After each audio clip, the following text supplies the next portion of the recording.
Hello everybody, welcome to Smart Gov Malaysia 2025. Thank you for those of you who are watching from home for your time, and for those of you who are sitting here. My name is Karamjit, and with me is Dinesh who's with Basis Bay.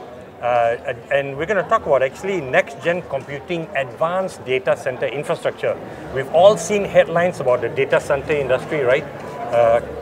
Tens of billions of ringgit, right? When you convert to US dollars, of investments made in Malaysia, in Thailand, in Indonesia, in the US.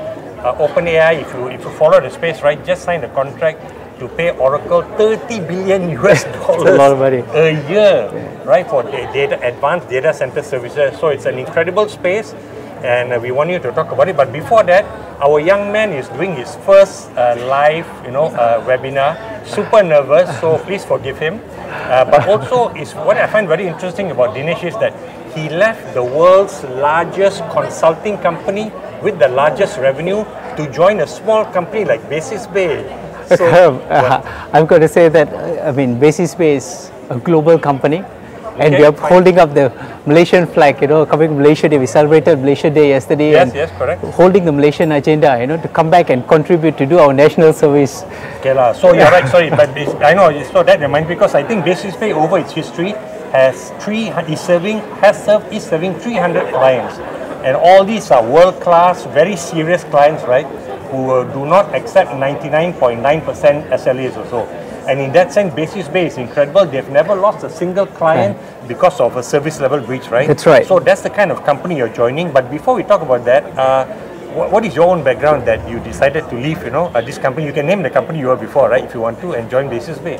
Well, I was previously with one of the largest consulting firms, and I was approached by Basis Bay to hold up the Malaysian flag and to contribute to the nation, right? You should have you should have the Malaysian flag labeled there. Definitely. Give me one also. You missed out on that, lah. Yeah, take note. And Basis Bay being a global company, with presence in over 20 countries and in 50 locations and serving over 300 clients, and which 80% of these clients are actually from BSFIs, banking services, financial institution, and insurance, and with central banks. Okay. And one of our even central banks, huh? With central banks, and one of the our main client is also one of the largest bank in the world, right? So that's the kind of commitment that Basis Bay gives in terms of providing the highest security with compliance with the highest industry standards. Karam. Okay, yeah, that's serious. No, I'm just reflecting how central banks is to serve a central bank. They won't just do a due diligence on you, on your girlfriend, your ex-girlfriends also, right? To know who they're dealing with. So that's really impressive. I didn't know that. But okay, so now let's come on to Basis Bay, right? The topic also, right? So okay, you made it clear there's a world-class company serving, very serious, what some of the largest banks and insurance companies in the world. But your topic here is about next gen. But before we talk about that, everybody in this space, right, talking about next gen. So can you explain what is the current gen and what is this next gen that you think Basis Bay has that is so interesting? So it's really interesting, right? We have seen how data centers have grown. What used to be a normal space, where servers are stacked on premise to serve their own needs, right? So most of the time we have seen previously the servers are stored at the company's offices, right? With a very small setup, light air conditioning. So the most important thing was power, cooling, and uptime, right? And over the years now, we have seen, especially after pandemic, where data becomes very relevant in our day-to-day life, Karam. Everything involves data. Correct, right? Correct. We always see data being stored somewhere in cloud, but no one knows, or how many of us actually thought, where is this data stored? Yeah. Right? We know data is on our phone. Okay. Of course, yes. In our hard disk, what used to be our solid state drive, hard disk drive, right? And now, this data, we all say cloud. Where is the cloud seated? It is in one data center, somewhere, physically. Right, access through the cloud. You say cloud, but it's actually a physical location. Physical location. More physical than a data center. Right. And how often we give importance to the security of the information. Yes, we have passwords to access our cloud drive, right? But physically, where is this data stored? sovereignty becomes our concern, Yes. right? Very important, where we store our data, Yep. right? How is this space protected, right? So that is where we are moving from what used to be importance given to power, cooling and uptime, and now we are going into a sustainable space. Yeah, super important. Security, sovereignty, right? This becomes very important, Karamjit. Okay.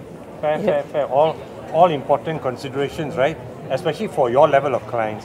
And by the way, if you can, nowadays it's so easy. You can do a SSM search, right? Suruhanjaya, the Companies Commission Malaysia search for basis based in Barat to look at the revenue of the company. But I found out before that the company has another overseas subsidiary because it's serving so many countries, right? So the company's revenue is in the hundreds of millions of ringgit actually. So it is a very serious company, right? Very interesting. And just quickly, I was at a family function on Monday night, and I was talking to like a 70-plus-year-old uncle, and during the discussion, not about tech, suddenly he mentioned that data is the new oil. And I was surprised, Yeah. So the level of appreciation or understanding of data is so important. Even somebody who's already retired in the 70s understands that. So you're right? Data is valuable, but then to securing it, right, is of course super important. Okay, so now that's where you're talking about next gen and current gen. So now let's talk about the actual services you offer, right? Because you're talking about tier 4 data centers, and a lot of people actually still don't understand tier 4. And as I understand it, you need to have 2 separate power supply providers, right, to be able to signify that you're tier 4. So does Malaysia have that ready for data centers? That's right, Karam. Good point. As we progress, right, we spoke about the current generation Yes. and going into the future, right? Yep. Above uptime, and talking about resiliency, security, Yep. and all this is also talking. Basis B, we have built our first data center in 1996. 96, way back then. And in probably 2000 then it was just a server rack, right? That's right. Yeah, okay. In But a- those days, it was just a server rack. And above, right? Yes. In a proper smaller space. Correct. And then in 2009, we built our Asia's first green data center, Oh man, I forgot. right? when In you're right, 2009. And in that data center, it was a purpose-built data center Okay. that focused on sustainability. So we incorporated many design elements in the data center that when, green was not No, famous you back are then, right? Everyone is is ahead of the curve, man. Which Yeah. is kind of, sometimes they say it's a dangerous place to be. You're too far ahead of the market, but for your world-class clients, they demand that right They away, demanded right? that. That is what our Wow. clients demanded, and No wonder, we okay. uphold that requirement, right? Yep. And at that point in time, there were so many designs that were put into thought, right? Because the tier 4, it's a given, it's a basic, and Yes, yes. our data centers are built above and beyond the industry standards, the tier and ratings, right? And beyond that, it was a sustainable design that was put. We had a bathtub rooftop design that drops shadow on the roof, which enhances cooling, right? Because every degree Celsius of cooling power that you save, Yep. it translates into power. Yeah, into energy saved, right? And right? energy Yeah. saved, and energy saved is income saved, right? It's benefiting the clients Yes. and also the owner as a provider, Correct. right? So that is where we go above and beyond, right? And now we are building our second data center in Cyberjaya, and this data center, How far is- is it along? we are second data center? glad you asked. We are launching, Launching, next month. look at that. So, So- no wonder you are appearing here. Okay, to also promote that. Okay, launching next month. Yes. Okay. So our Cyberjaya Data Center 2 will be targeted to launch next month, right? It's completed construction, and it's one of a kind. It is the first, Am I going to be able to visit it soon? definitely, right? It's the first Eco Premium, right? Eco Premium purpose-built data center. When I say Eco Premium, it is the amount of thought that is put into the design of the data center. So what normally people would do is to build a data center, and then you see how much you can save, the kind of energy efficiency that you could put in practice and all. But when we say Eco Premium, it is amount of effort and thought process that is put before even building. okay. So in terms of the site selection, Okay. right? In terms, It's not back to back with your current data, 2009 data center. Is yeah, from there, it was the first Asia's first green data Correct, center. And now we have built the first Eco Premium Green Data Center, where we have actually engaged more than 17 consultants locally and globally No wonder to there's so actually many people build sitting this here. Must be all your consultants lah. Okay, and support to you. build this data center. We got an environmental consultant to do an environmental impact assessment on this plot of land of course. to see the flora and fauna that is living on the land, Wow. right? And I've the never kind heard of that before. Being concerned about the plants and the shrubs on the land. and the insects and all. And this was a detailed, documented report on how many plants, trees that can be relocated. So if you come and visit I've never heard of to our this data before. center, you know, we will show you the trees that was actually relocated, Oh, just wow. right? Fantastic. Okay. And beyond that, it's the kind of materials that we use, where we source, right? So we source local materials, right, to simulate the economy. Then we also use materials that are friendly to the environment, Of course, right? For using of clay bricks. Okay. And then we also introduced bioswale, Bio? right? Bioswale. What's that? What's a bioswale? It's like a mini lake. Okay. That Mini is lake, a mini lake, a pond you call it, right? That is built in front of our data center. So as part of the environmental impact assessment that we conducted on the site, we realized that there was a lot of insects, birds and all these things around that area, but there was no source of water, right? And most of the time, sometimes water can be very sensitive to a data center, but this was built Very in such a way important to a data outside the data center, safe space, where now the birds and the plants and all can thrive together, right? It's supporting the environment. It's not just more of protecting the data, but it's also to support the environment, Karamjit. And beyond that is the level of security that is built into this data center. It is a fortress, right? I've never how heard many anyone data describe centers a data center as a fortress. and how many data centers have you been that has a 3-meter high wall, and on top of the wall there's electric fence? Wow. Okay. Right? That's the kind of level, and it's more than 15 tiers of security, 15 level. Tiers. Okay, I'm going to stop you now, because if I start asking questions, we'll be here for 1.5 hours. Because okay, that's incredible. Honestly, this is crazy. But let's talk about the services you're offering, right? Because I think you've convinced us that this is a killer data center, right? Anyone who's even remotely interested in sustainability, this is the center to be. But you have something called smart hand services. I've not heard of smart hand services before. Can you explain what is that? And you got to do it quick, because we are getting the dirty looks from the organizers. So the smart hand and he was nervous about Karam. I don't have much to say. Look at that. And smart hand services is quite interesting, where we extend the IT support of the clients. So above than providing space and power, cooling to the clients, we also provide technical expertise to support the client's need as and when required to handle their servers. Right?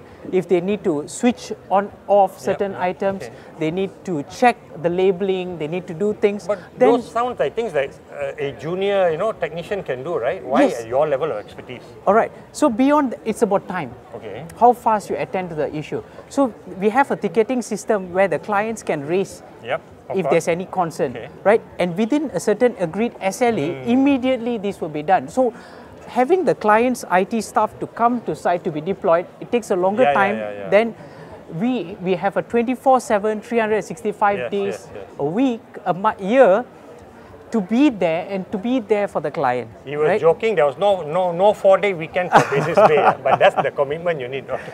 All right. Okay. Understood. Okay. So that's where this smart hands-on come, and also you do out of life, right? There's something about out of lifetime or whatever. You extend the life of hardware and software. What is that about? That's right, Karam. So we also have IT managed services where we also give high care not only to the security but also to the equipment. Right? It's like a checkup. You're going to the doctor, right? You make sure that you have your routine checkup. You check your blood. You check your diabetes and all. Similarly, we do a health check on these equipments to make sure that it is well taken care of, that you can able to extend the service life. And what normally end of service is also sometimes prescribed by the manufacturers, right? Of course, but these equipments can last longer. It is like If they're well it is taken like care a of, warranty okay. that is given to your car 5 years, 6 years warranty. But if you take care of your car well, you oil it well enough, it drives well and it's be loyal to you.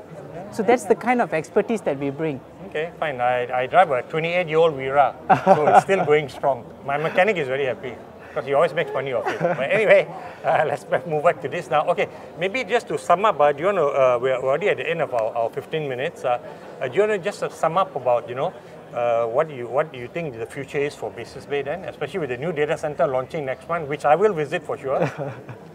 Yes, thank you, Karam. So that is where the Basis Bay stands, right? Above and beyond, right? It's a given that our Basis Bay, we have been in the market since 1996, close to 3 decades, 29 years already, right? We know the market, and our clients are mainly banking services and financial institution, insurance group, central banks, where uptime is a given. We give utmost priority, right? Beyond that, now we are also talking about data sovereignty, right? Where do we store our data? How much information is flowing out of the country? How many data centers are fully Malaysian owned? Domicile, Malaysian operated, managed, right? And everything is done by us, in-house. We design our own data set, we construct, we operate our own data center, and we manage, right? Facility management is also in-house, it's done together. That's that unusual. is where data sovereignty is the key. And we also feel that now everyone has to play their parts and ask the question, where is my data stored? Do I want my data to be stored, as everyone speaks about cloud, in a foreign country, right? We want to control that this data is stored within our borders, and that is important. As we grow and innovate and prosper as a nation, Malaysia Day, we just celebrated it yesterday.